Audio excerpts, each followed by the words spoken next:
கிறிஸ்துவில் பிரியமானவர்களே, ஆண்டவராகிய இயேசு கிறிஸ்துவின் நாமத்திலே உங்கள் யாவரை வாழ்த்தி ஆசிர்வதிக்கிறேன். இந்த நாளுக்கென்று தேவன் நமக்கு அருளி இருக்கும் ஜீவ வார்த்தை 2 ராஜாக்களின் புஸ்தகம் 3ஆம் அதிகாரம் 18ஆம் வசனத்தில் இருக்கிறது. இது கர்த்தரின் பார்வைக்கு அற்ப காரியம். என கேட்கிற தேவனுடைய பிள்ளைகளே, உதிக்கிற உன் ஒளியினிடத்திற்கு ராஜாக்கள் நடந்து வருவார்கள் என்று சொன்ன வார்த்தையின்படி இங்கே 3 ராஜாக்கள் எலிசாவை தேடி வருகிறார்கள். இஸ்ரவேலின் ராஜா, யூதாவின் ராஜா, ஏதோமின் ராஜா ஆகிய இவர்கள் மூவரும் எலிசாவை தேடி வருகிறார்கள். அவர்கள் வனாந்திரத்திலே 7 நாட்களாய் சுற்றித் திரிந்த போது அங்கே அவர்களுக்கு தண்ணீர் இல்லாமற் போனது என்று வேதம் சொல்கிறது.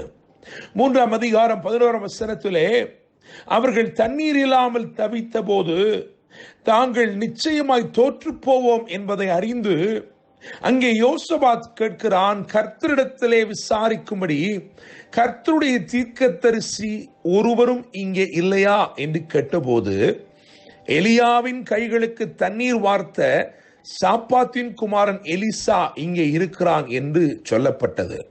என கேட்கிற தேவனுடைய பிள்ளைகளே, நீங்கள் அடையாளம் தெரியாமல் இருக்கும் பொழுது, அறிமுகம் இல்லாமல் இருக்கும் பொழுது, ஆண்டவருக்காக நீங்கள் எதை செய்கிறீர்களோ, கர்த்தர் நிமித்தமாய் நீங்கள் என்ன செய்கிறீர்களோ, அதுவே உங்களை மேன்மைப்படுத்தும் காலத்திற்குரிய அடையாளமாய் அமைந்து விடுகிறது. தேவனுடைய பிள்ளைகளே, அப்படியாக அந்த 3 ராஜாக்களும் எலிசாவினிடத்திலே வந்து எலிசா தீர்க்கதரிசியினிடத்திலே தங்களுடைய 7 நாட்கள் பிரச்சனை குறித்து பேசுகிறார்கள்.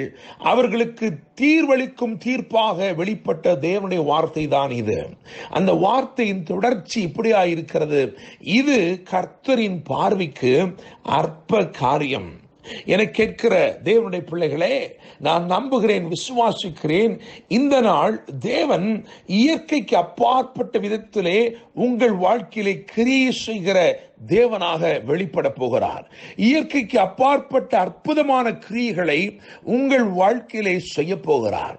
உங்கள் நினைவிற்கும் உங்கள் எண்ணங்களுக்கும் தோன்றாத காரியங்களை, புலப்படாத காரியங்களை, உங்களுக்கு புரியாத காரியங்களை, உங்களுக்கு தெரியாத காரியங்களை இன்று தேவன் உங்கள் வாழ்க்கையிலே செய்ய போகிறார். விவரித்து சொன்னாலும் விசுவாசிக்க முடியாத தேவனுடைய கிரியைகள் அவருடைய ஞானத்தின்படியே இந்த நாளில் உங்கள் வாழ்க்கையிலே வெளிப்பட போகிறது. தேவனுடைய பிள்ளைகளே, இங்கே சொல்லப்பட்ட வார்த்தை இது கர்த்தரின் பார்வைக்கு அற்ப காரியம் என்று எழுதியிருக்கிறதே.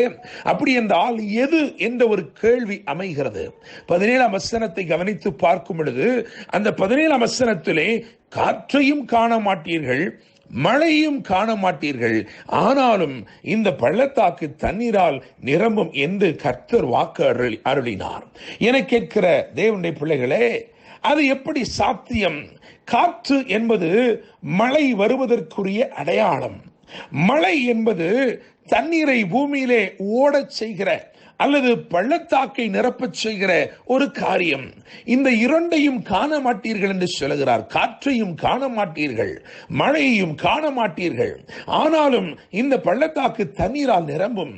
எனவேதான் சொல்கிறேன், இயற்கைக்கு அப்பாற்பட்ட விதமாக, நமக்கு புரியாத விதமாக கிரியை செய்ய தேவன் உண்மையுள்ளவராயிருக்கிறார். No sign and no rain, but still a miracle happened. நீங்கள் தேடிக்கொண்டிருக்கிற அடையாளங்கள் நேரிடாமல் இருக்கலாம். நீங்கள் எதற்காய் காத்திருக்கிறீர்களோ அது ஒருவேளை அந்த அடையாளங்கள், நீங்கள் எதிர்பார்க்கும் அடையாளங்கள் நடக்காமல் இருக்கலாம். ஆனாலும் அற்புதத்தை செய்ய அவர் உண்மையுள்ளவராயிருக்கிறார். அவர் அருளின வார்த்தை உங்கள் வாழ்க்கையில நிச்சயமாய் பலிக்கும். என கேட்கிற தேவனுடைய பிள்ளைகளே, அடையாளங்களை உங்கள் கண்கள் பார்க்கவில்லை என்றாலும் சீக்கிரத்தில் உங்கள் இருதயம் தேவனுடைய அற்புதத்தினாலே களிகூற போகிறது. தேவனுடைய பிள்ளைகளே, இயற்கைக்கு அப்பாற்பட்ட விதத்திலே அவர் கிரியை செய்கிறவர்.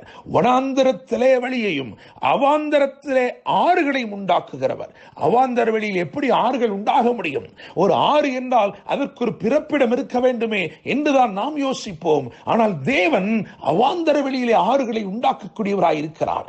எனவேதான் கர்த்தருடைய வார்த்தை சொல்லுகிறது, இது கர்த்தரின் பார்வைக்கு அற்ப காரியம். என கேட்கிற தேவனுடைய பிள்ளைகளே, வாக்குத்தத்தம் அருளப்பட்ட போது பள்ளத்தாக்கு தண்ணீரால் நிரம்பும் என்றுதான் சொல்லப்பட்டது. ஆனால் 20ஆம் வசனத்தை வாசித்து பார்க்கும் பொழுது அந்த வாக்குத்தத்தம் நிறைவேறின போது எப்படி இருக்கிறது என்று பார்த்தால் பள்ளத்தாக்கு அல்ல, இங்கே எழுதப்பட்டிருக்கிறது தேசமே தண்ணீராலே நிரம்பினது. எனக்கு இருக்கிற தேவனுடைய பிள்ளைகளே, ஆண்டவர் உங்கள் வாழ்க்கையிலே வாக்கு பண்ணினதை அவர் நிறைவேற்ற உண்மையும் நீதியும் உள்ளவராய் இருக்கிறார். உங்களுக்கு புரியாத விதமாய், உங்களுக்கு தெரிந்திராத விதமாய் அதை அவர் நிறைவேற்ற போகிறார். மாத்திரமல்ல, உங்களுக்கு வாக்கு பண்ணினதை விட பெரிதாக அதை நிறைவேற்ற போகிறார். 7 நாட்கள் பிரச்சனை எளிதாக தீர்ந்தது. தேவனுடைய பிள்ளைகளே, நீங்கள் தேவ சமூகத்தில் உங்கள் காரியங்களை சொல்லும் போது, ஆண்டவருடைய சமூகத்தில் வந்து உங்களை நீங்கள் ஊற்றிவிடும் போது, அவரிடத்திலே உங்களை தாழ்த்தி ஜெபிக்கும் போது நிச்சயமாக 7 நாட்கள் பிரச்சனை எளிதாய் தீர்ந்து விடுகிறது. பிரச்சனைகளுக்கு தீர்வு மாத்திரமல்ல, ஒரு பெரிய ஜெயத்தை குறித்தும் தேவன் அவர்களோட பேசினார், வெற்றியை அருளினார். நான் நம்புகிறேன், விசுவாசிக்கிறேன், இந்த நாள் உங்கள் வாழ்க்கையிலே தேவன் நீங்கள் நினைத்திராத, எதிர்பார்த்திராத அற்புத கிரியைகளை செய்யும் நாளாய் இருக்கிறது. இன்று கர்த்தர் அனுப்பின இந்த வார்த்தையின்படி, இது கர்த்தரின் பார்வைக்கு அற்ப காரியம் என்று சொன்ன அந்த வார்த்தையின்படி கர்த்தர் உங்களை ஆசீர்வதிப்பாராக. என்றும் அன்புடன் pastor Daniel Moses. God bless you.